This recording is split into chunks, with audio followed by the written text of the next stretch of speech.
बिहारी जी की जय जय हो। राधा दामोदर राधा श्याम सुंदर राधा रमण बिहारी जी की जय। जय नित्रिला प्रविष्टमो विष्णुपादाश्रितशत श्री श्रीमद् भक्ति वेदांत नारायण गोस्वामी महाराज की जय। रूपानग गुरु परंपरा की जय। गौर प्रेमानंदे हरि हरि बोल हरि हरि बोल। मैं सर्वप्रथम अपनी गुरुपाद पद्म परम आराध्यतम नित्रिणा प्रविष्टमो विष्णुपाद अष्टतर शत श्री श्रीमद् भक्ति वेदांत नारायण गोस्वामी महाराज जी के चरण कमल में अनंत अनंत कोटि दंडवत अर्पण करता हूँ तथा श्री श्री राधा विनोद बिहारी जी के चरणों में मैं अनंत अनंत कोटि दंडवत अर्पण करता हूँ। उपस्थित श्रोतागण भक्तगण सबके चरणों में मेरा यथा योग्य प्रणाम है। तो आज भागवत का तृतीय दिवस है। हम लोग कल कथा श्रवण किया था कैसे व्यास जी सुखदेव गोस्वामी महाराज जी को संपूर्ण भागवत कथा श्रवण कराया और सुखदेव गोस्वामी महाराज भागवत श्रवण करके चले गए।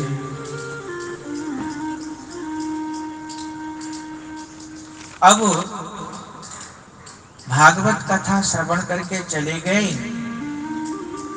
88,000 शौनक आदि ऋषि सुत गोस्वामी महाराज जी से प्रश्न किया क्या कि हम कुरुवंश के कुछ चर्चा सुनना चाहते हैं जो कि पांडव और पांडव के वंशों की कथा हम जानना चाहते हैं। ऐसा कहा तो क्या कहते हैं कि पांडव लोगों की कथा सुना रहे हैं। तो सुत गोस्वामी महाराज जी कहते हैं भगवान ने माता कुंती से प्रार्थना किया, माता कुंती को वचन दिया। क्या वचन दिया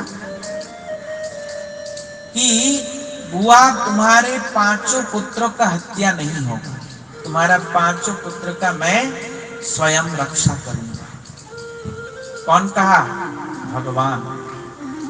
भगवान वचन दिया कि औरों का तो मुझे पता नहीं, पर आपके जो 5 पुत्र हैं, ये 5 पुत्रों का रक्षा मैं स्वयं करूंगा। ऐसा कहा। माता कुंती बहुत प्रसन्न थी कि भगवान ने वचन दिया कि मेरे पुत्रों का हत्या नहीं है। ऐसा और आज मानो वही बात सफल होने मानो दुर्योधन ने क्या किया? मरने ही वाला था, एकदम प्राण नहीं छूट रहा है, पर वहां अश्वत्थामा जाकर के पूछने लगा मित्र तुम्हारा ऐसा दशा?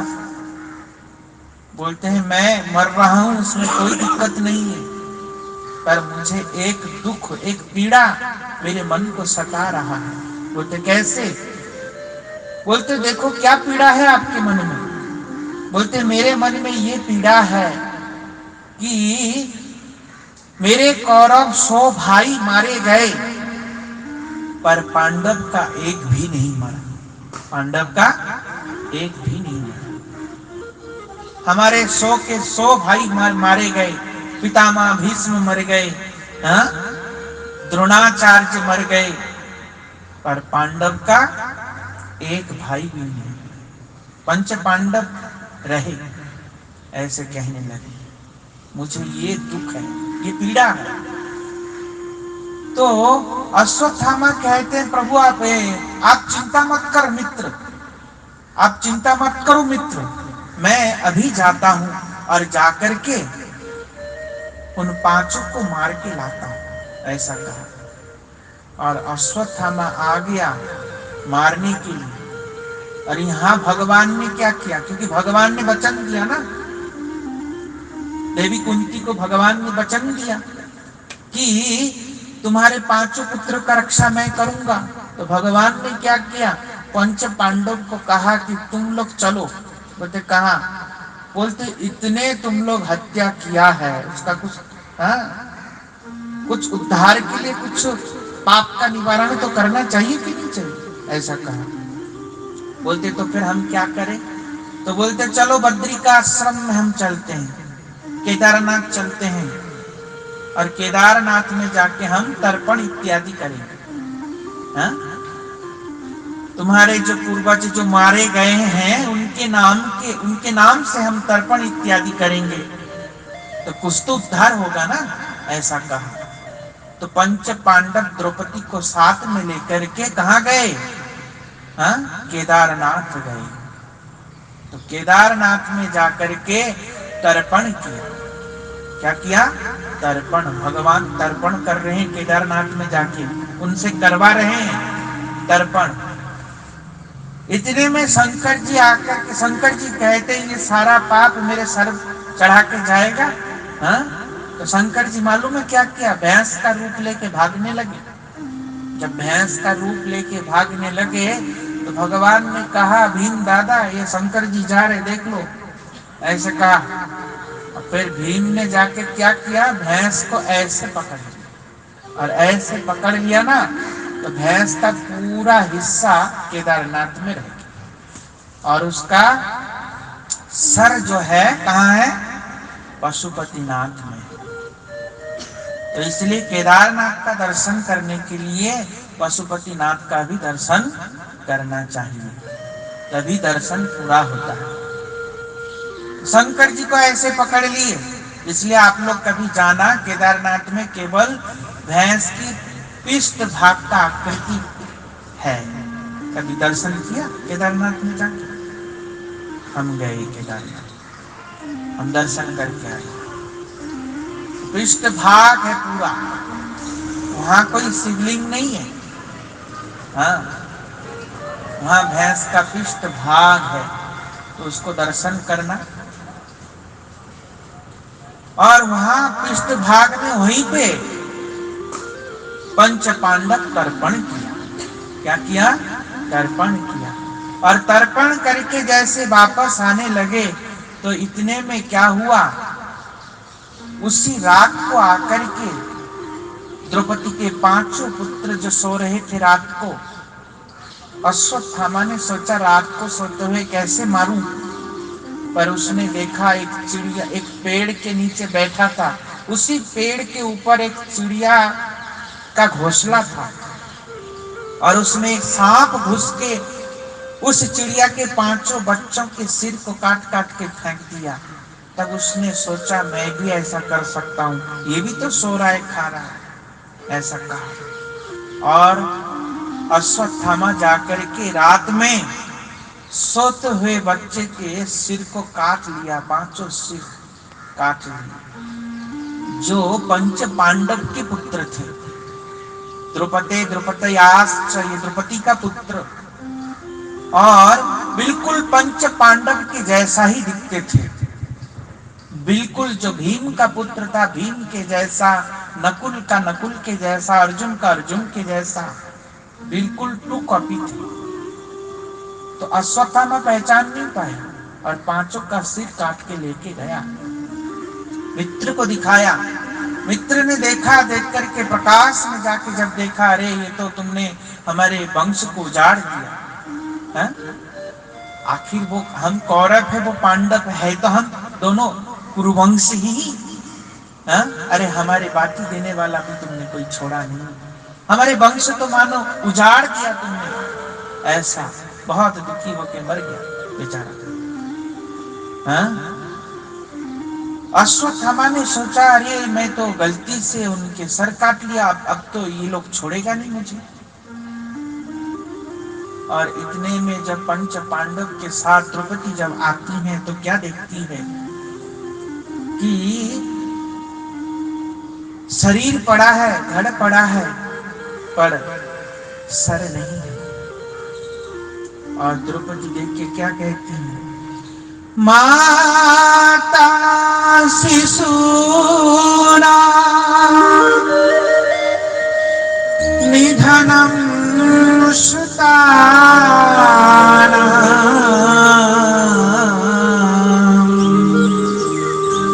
निशम्य घोरं परिताप्यमानम्।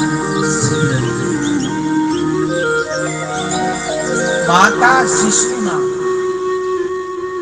द्रौपदी देखती हैं और देख करके कहती हैं कि मेरे पुत्रों को कौन मारा, किसने मारा, किस लिए मारा, आखिर क्यों मारा, मेरे पुत्रों ने क्या बिगाड़ा था किसी का। द्रौपदी देखती है केवल 5 बच्चों की धड़ है, सर नहीं है।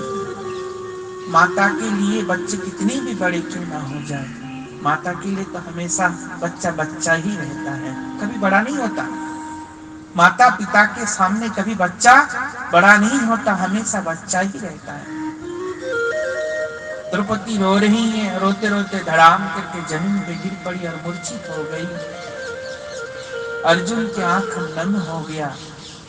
अर्जुन देख रहा है, बार बार उठती है और फिर कहती है क्यों मारा, किस लिए मारा। हजारों नर नारी एकत्रित हो गए और सभी लोग कहने लगे आखिर सोते हुए बच्चे को मारना तो बड़ा अपराध है, ऐसा क्यों किया अश्वत्थामा ने, क्यों मारा, किस लिए मारा, ऐसा तो नहीं करना चाहिए था। हा? क्या बिगाड़ा था इन बच्चों ने, ऐसा कहा। और द्रौपदी रो रही है। अर्जुन कहता है कि देवी चिंता मत करो, मैं अश्वत्थामा को पकड़ के लेके आऊंगा। और इतने में क्या हुआ, भगवान स्वयं रथ चला रहे हैं और अर्जुन बैठे हैं और अश्वत्थामा को पकड़ने के लिए गए। अश्वत्थामा ने देखा कि देखो ये तो अर्जुन है, अर्जुन आ रहा है, मुझे छोड़ेगा नहीं, मार देगा। तो अश्वत्थामा को कुछ सूझा नहीं, तो उसने क्या किया, ब्रह्मास्त्र चला दिया। क्या चला दिया, ब्रह्मास्त्र। और ब्रह्मास्त्र को देख करके अर्जुन घबरा गए और घबरा के भगवान के चरणों में आके विनती करने लगे। क्या कह रहे हैं कि कृष्ण कृष्ण महाबाहो भक्तानां भयंकर त्वमेक धैर्यमानना पवर्गो अस्मि संस्कृते। हे कृष्ण, हे महाभाग कृष्ण, आप हमारा रक्षा करो। क्यों? क्योंकि आप भक्तों की रक्षा करते हैं। कृष्ण कृष्ण महाभाग, आप भक्त का भय को दूर करते हैं, आप हमारा रक्षा कीजिए, ऐसे कहने लगे। क्योंकि इसने तो ब्रह्मास्त्र चला दिया, ऐसा कहा। तो भगवान कहते हैं तुम इतना कथा तो सुना है पर अभी भी थोड़ा ना समझे। क्यों? क्योंकि विष औषधि नाम, एक विष को काटने के लिए दूसरा विष का प्रयोग करना पड़ता है। तो इसलिए उसने अगर ब्रह्मास्त्र चलाया तो तुम भी चलाओ, तुम भी तो चला सकते हो, ऐसा कहा। और अर्जुन ने भी ब्रह्मास्त्र का प्रयोग किया और दोनों ब्रह्मास्त्र मिलके शांत हो गया। और फिर क्या हुआ, फिर अर्जुन जाकर के अश्वत्थामा को एकदम पकड़ के और रथ से बांध के खींच के लेके आया और लेके आके सभा में प्रस्तुत किया। द्रौपदी को कहा देवी बताओ कैसे मारा जाए इसको, कैसे मारे, आप बताओ। इसको मार के काट के सिर के आगे डाल दे या इसको ऐसे ही पूरा मार दे, क्या किया जाए, कैसे मारा जाए, इसका दंड आप ही निर्धारित करो। तो द्रौपदी क्या कहती है? द्रौपदी कहती है कि उवाच चासहन्तस्य बन्धनानयनं सती मुच्यता मे ब्रह्मणो नितरां गुरो। उवाच चासहन्तस्य, मत मारो इसको, मत मारो। क्यों?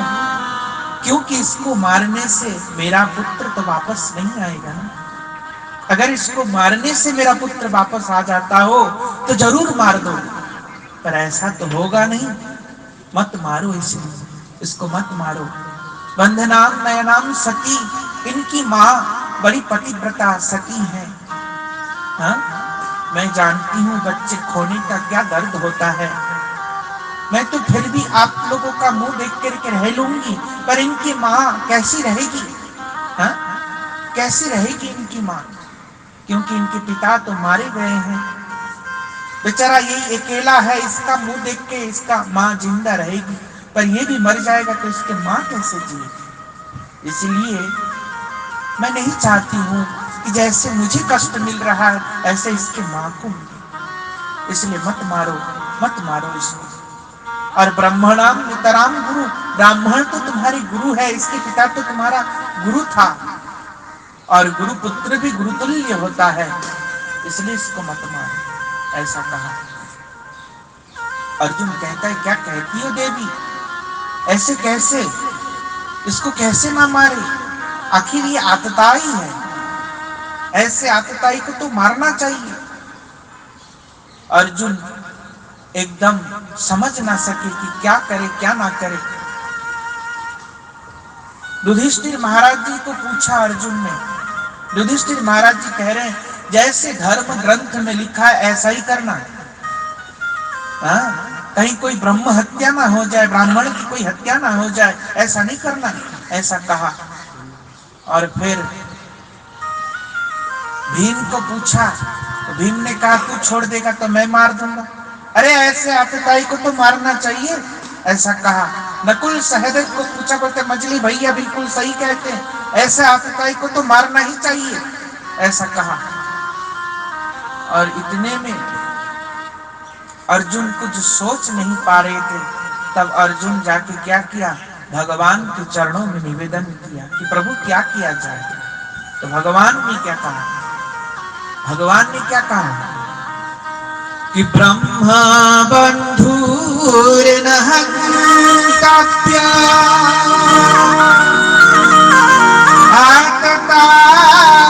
आतताइव धर्मणा मयैवो भयमापन्ना तं परिपायनुशासनम्।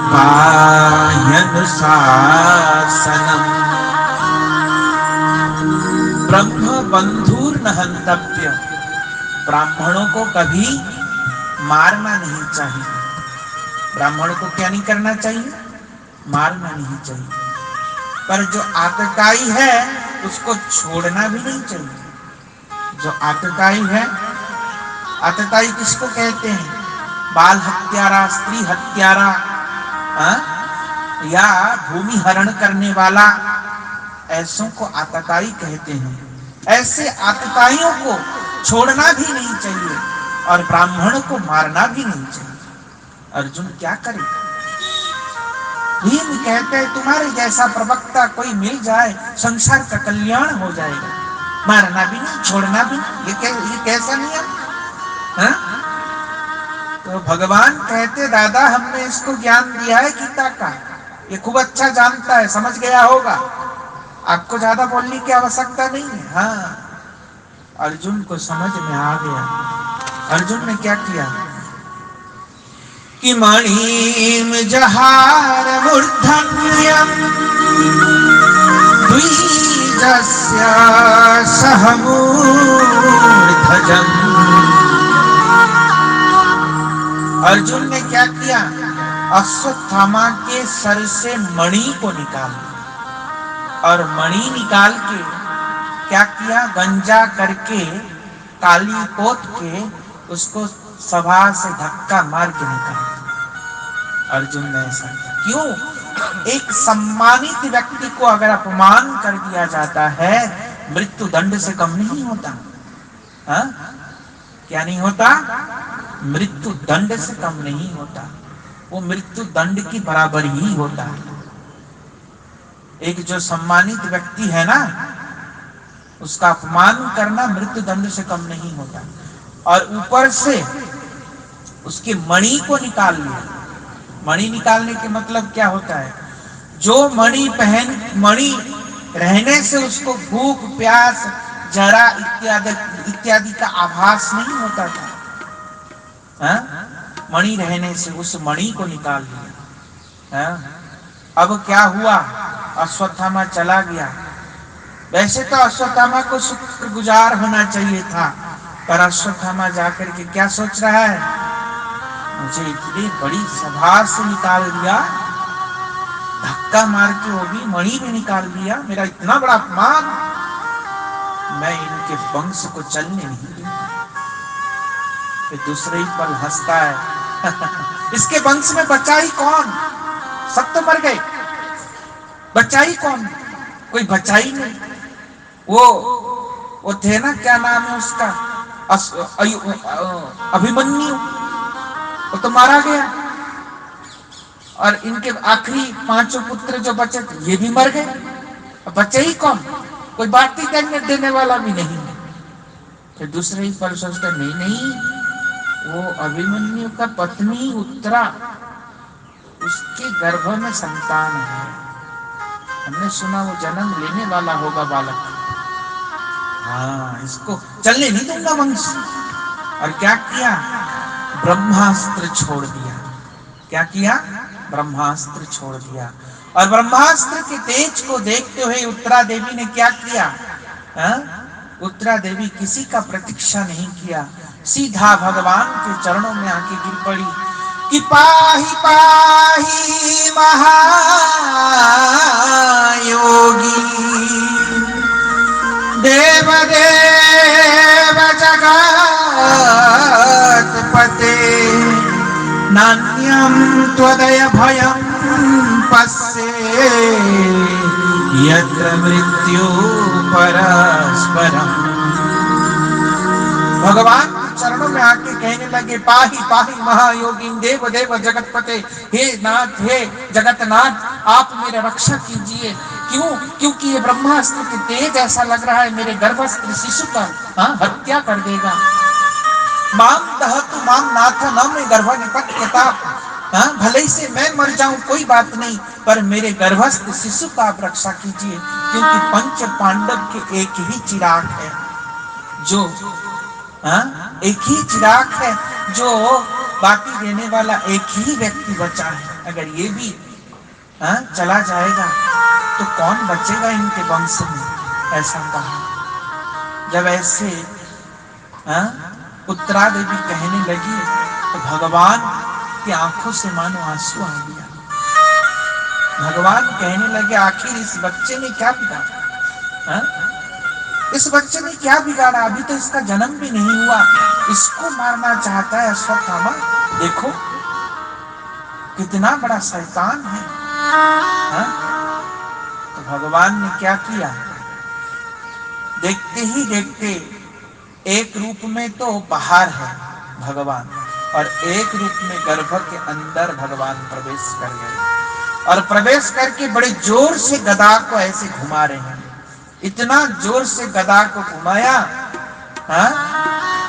इतने जोर से गदा घुमाए कि ब्रह्मास्त्र के तेज को धीरे धीरे करके शांत कर दिया। और बाहर से भगवान उत्तरा देवी को कह रहे हैं, देवी कैसे महसूस कर रही हैं अभी? बोलते मैं बिल्कुल स्वस्थ हूँ, स्वस्थ महसूस कर रही हूँ। हाँ, ऐसे तो भगवान ऐसे अपने भक्तों की रक्षा करते हैं। आश्चर्य क्या है? आश्चर्य है कि देखो बच्चे का जन्म बाद में होगा पर भगवान दर्शन पहले दे रहे हैं। क्या कर रहे हैं? दर्शन पहले दे रहे हैं। आश्चर्य नहीं है? जन्म बाद में हुआ पर परीक्षित को दर्शन भगवान ने पहले दिया। कितनी बड़ी बात है। और भगवान सब कुछ ठीक करके अब द्वारिका जा रहे थे। अगले दिन द्वारिका जा रहे थे तो सभी कुरुवंश के नारियां हठात में खड़े होकर के फूल बरसा रहे हैं। भगवान हमको मानो आज छोड़ के जा रहा है, हा? ऐसा क्योंकि अब कुरुक्षेत्र में क्या हुआ? अब कुरुक्षेत्र में युधिष्ठिर महाराज जी को राजा बना दिया, हा? और राजा बना के सुख समृद्धि आ गया, हा? कोई चिंता नहीं, टेंशन नहीं है, इसलिए भगवान छोड़ के जा रहे हैं द्वारिका। इतने में माता कुंती आके भगवान की स्तुति करने लगी। क्या कह रही हैं? कि नमस्ते पुरुषं त्वाद्यं ईश्वरं प्रकृते परम् अलक्ष्यं सर्वभूतानां अंतर्बहिर्व स्थितम्। नमस्ते पुरुषं त्वद्यं। हे प्रभु, आप प्राण पुरुष है, हा? आप कहाँ नहीं है?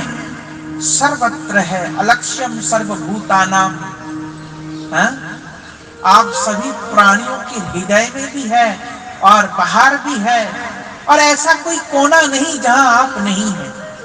ऐसा भगवान का स्तुति कर रही है, तारीफ कर रही है। और क्या कह रही है? कि यथा परमहंसानां मुनीनां अमलात्मनां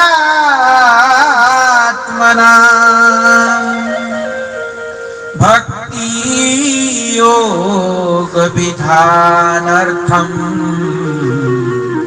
कथं पश्येमहि स्त्रियः।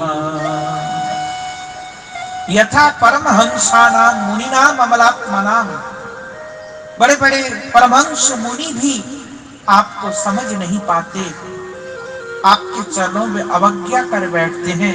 और मैं तो कहाँ एक प्राकृतिक स्त्री हूँ, मैं कहाँ से आपको समझ सकती हूँ, मैं नहीं समझ पाती हूँ आपको। ऐसा कहने लगी। हाँ? ये तो आपकी कृपा है कि हम आपके दास हैं, दासी हैं, पर वास्तविक में हम आपको समझ नहीं पाते। ऐसे कहने लगी। और क्या कह रही है? कि कृष्णाय वासुदेवाय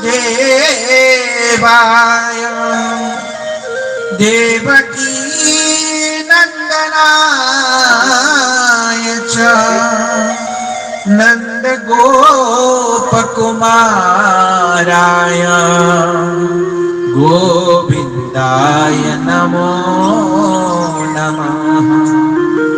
मैं आपको प्रणाम करती हूँ क्योंकि कृष्णाय वासुदेवाय देवकी नंदनाय च, आप देवकी नंदन हैं, आप स्वयं कृष्ण हैं।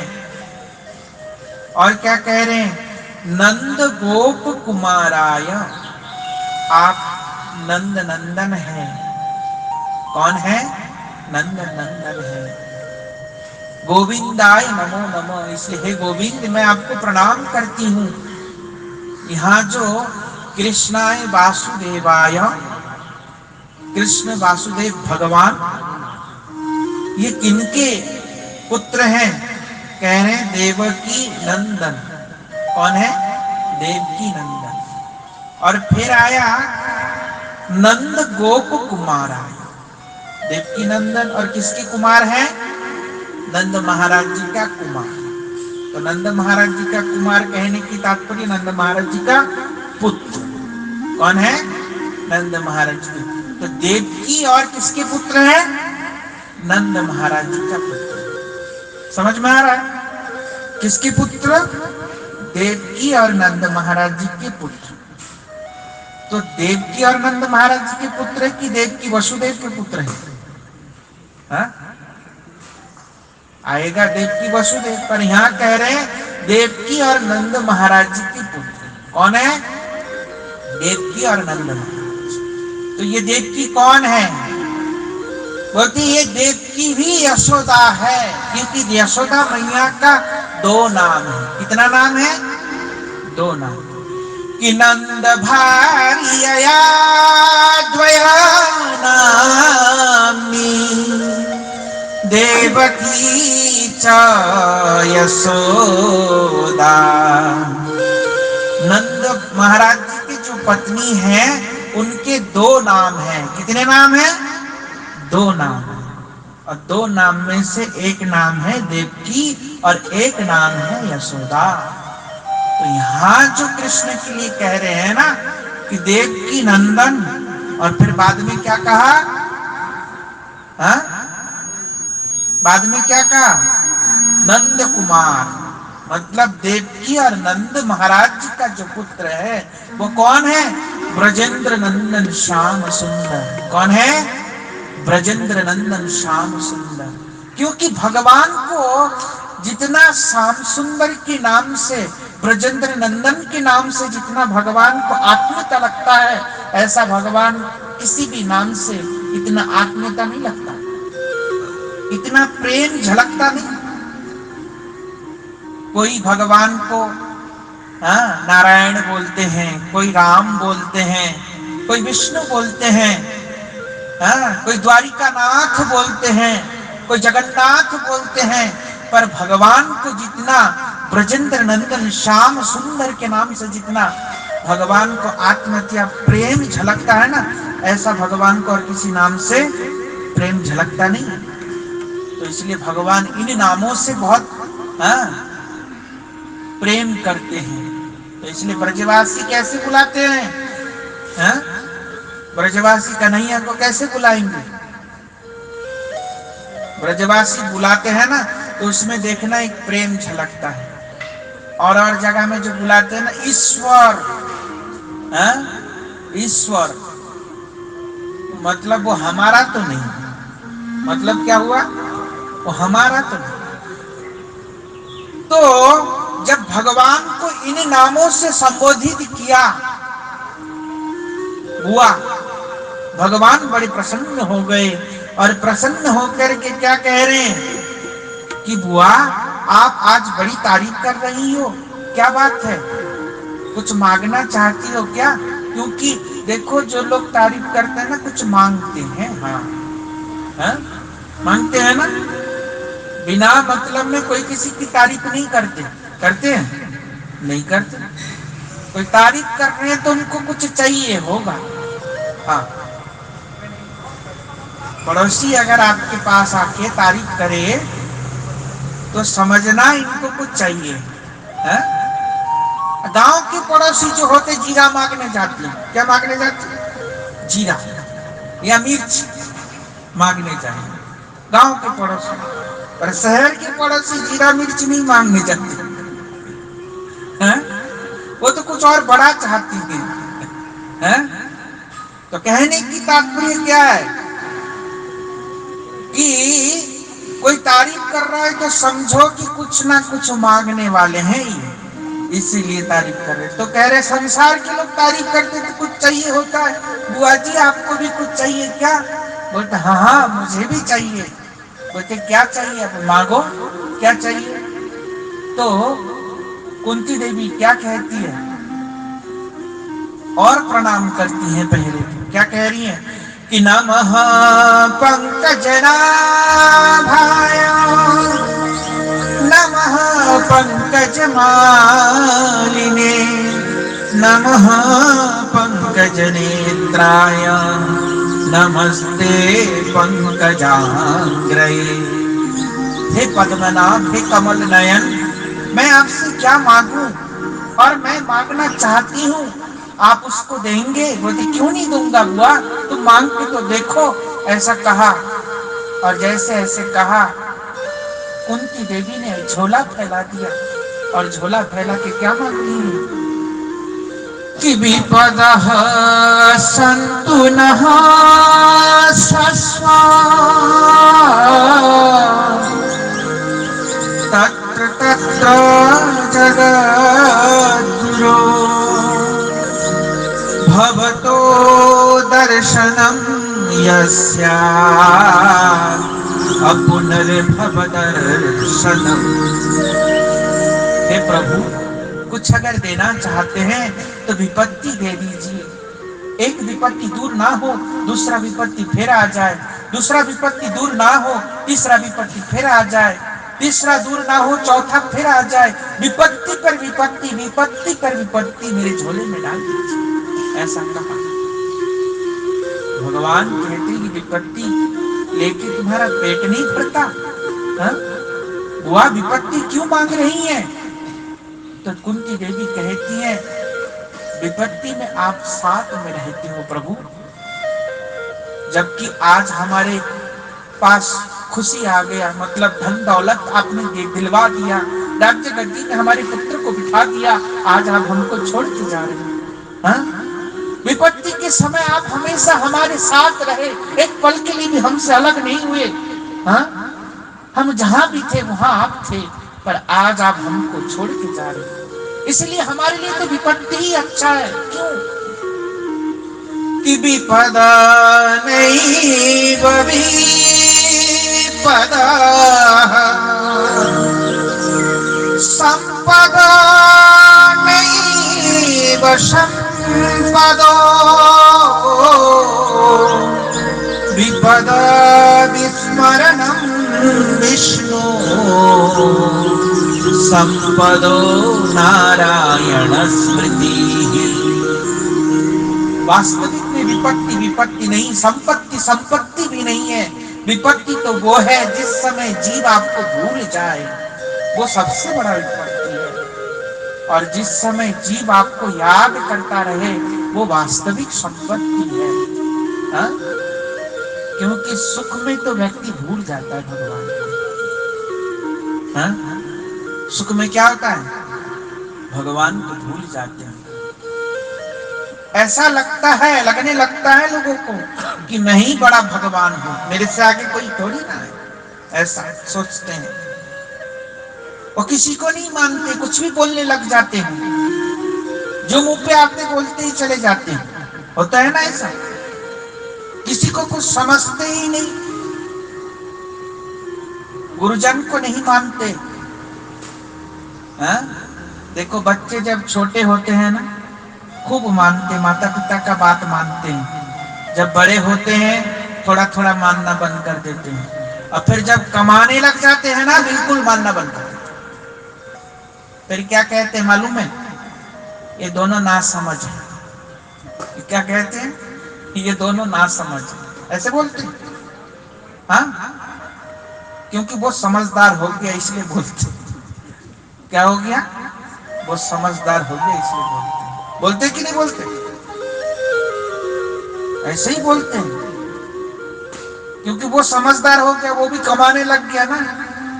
बाप का एहसान भूल गया, पिता का एहसान भूल गया, माता का एहसान भी भूल गया, माँ ने क्या किया क्या नहीं किया वो सब भूल गया। और ऊपर से कहता क्या है, क्या किया तुमने हमारे लिए, ऐसा और कह देता है। बीच बीच में दोष दे देते हैं। हाँ, क्योंकि वो बड़ा हो गया ना, खुद अपने मेहनत पे बल पे कमा रहे हैं, और गलत कुछ करता है, माता पिता टोकते हैं तो उनको डांट देते हैं, तुम ना समझो, समझदार नहीं, हम ठीक कर रहे हैं। ऐसा और क्या? मानते नहीं। क्यों ऐसा होता है? क्योंकि कमाने लग गया ना, इसीलिए सोचते हैं हम इनको दे रहे हैं। क्या सोचते हैं? हम इनको दे रहे हैं। पहले खुद उनसे लेते थे, इसलिए माँ भगवान, पिता भगवान, माँ पार्वती, हाँ पहले लेते थे तो ऐसा होता है, पिता भगवान माँ पार्वती। और जब खुद देने लगते हैं तो खुद सोचते हैं हम मालिक, ये दोनों नौकर, ऐसे सोचते हैं। पर ये गलत है ना, गलत है कि नहीं है? ऐसा सोचते हैं, पर ऐसा सोचना नहीं चाहिए। माता पिता की सेवा करनी चाहिए। हा? और जो सेवक होते हैं ना, वो आंख नहीं दिखाते हैं। सेवक क्या करते हैं? सेवा कैसे किया जाता है? सेवा तो तभी माना जाएगा जब आंख ना दिखाए, सेवा भी करे और चरणों में पड़ा भी रहे, उसी को सेवा कहते हैं। सेवा भी करे, आंख भी दिखाए, वो सेवा नहीं कहलाता। उनको क्या नहीं कहलाता? सेवा नहीं कहलाता। ऐसे ही गुरु का भी सेवा होता है। ऐसे क्या होता है? गुरुजन का भी सेवा होता है। तो इसलिए सेवा धर्म को सीखना चाहिए। सेवा धर्म, प्रेम धर्म, ये सब एक ही बात है। ये क्या है? एक ही बात है। तो इसलिए क्या कह रहे हैं? वास्तविक में विपत्ति क्या है? जीव जब आपको भूल जाता है वही विपत्ति है। जीव जब आपको याद करे तो विपत्ति नहीं होता। आज हमारे पास सब कुछ है, पर आप छोड़ के जा रहे हैं। अगर कुछ नहीं होता तो कम से कम आप हमारे पास तो होते। ऐसे कह